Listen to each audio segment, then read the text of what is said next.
A práve sa začala cena primátora Bratislavy. Cena trojročných žrebcov rovina prvej kategórie na 1700 metrov pre trojročné žrebce o 170 000 korún zo šesticou aktérov.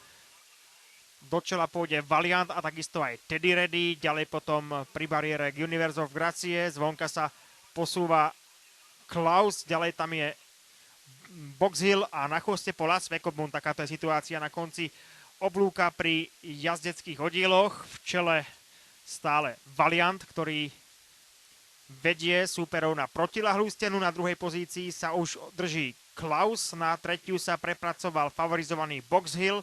Ďalej je tam Teddy Ready, Svekopmund a na chvoste pola pri bariére šancovo najmenej výrazný Universe of Gracie. Kone sú v polovici protiľahlej steny. Je to mimoriadne vyrovnané. Tempo stále určuje Valiant.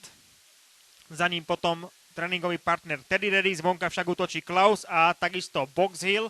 Táto štvorica sa trošku otrhla, za ňou ešte Svekopmund, ktorý zrejme príde záverom a už tam zaostáva outsider Universe of Gracie. Kone sú v záverečnom oblúku, zhruba 600 metrov pred cieľom, stále je to Valiant.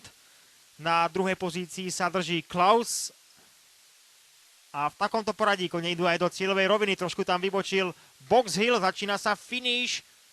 Stredom dráhy teraz útočí Teddy Ready, takisto aj Svekopmund.